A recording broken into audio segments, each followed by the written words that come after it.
And we're giving you guys a review on A Midnight Summer's Dream by William Shakespeare. And my first memorable, kind of interesting moment that I found in the play was when Helena had both Demetrius and Lysander head over heels for her.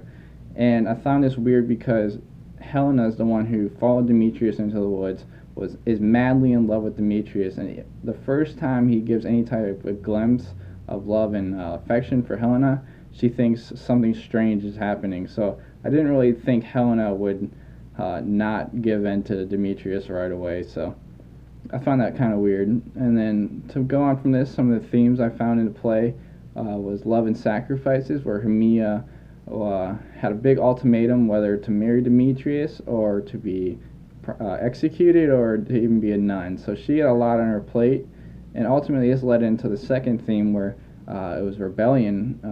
Lysander and Hermia both went and ran away from Athens' rules and tried to get away from their jurisdiction.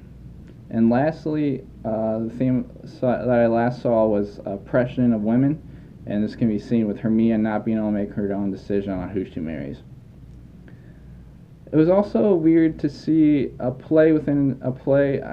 My interpretation of this happening was because the Prometheus and Thebes play ended up very tragically. There was a violent ending where they both end up killing themselves, and it was kind of to show the contrast between this, the Prometheus and Thebes play, with A Midnight Summer's Dream play, where they end up all the couples getting married together and going off at 12 o'clock to their beds and hopefully creating kids. So that's my interpretation of why there's a play within a play.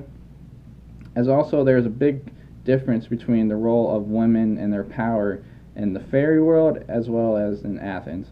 The girls or the women in Athens have very little power. This is shown with Hermia not being able to make her own decision, and actually Hippolyta was not able to have any type of say with Theseus of whether or not Hermia should be able to make this decision.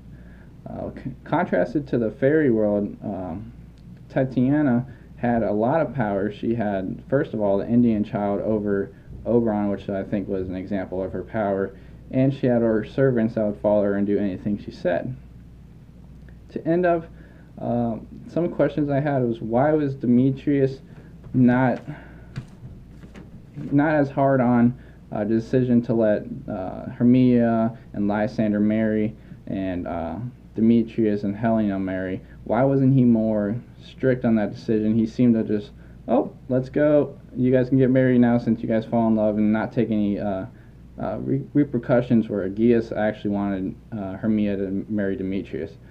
And lastly, a question I had was with Hippolyta. It seemed that at the end of the play, she actually knew that there was some type of coincidence with all the dreams seemed to kind of fit together like puzzle pieces. So I was wondering if she might have known something, and if she did, maybe she didn't want to tell anybody because she just didn't want to ruin the fun and the love that was going on. So thank you guys for listening to my review.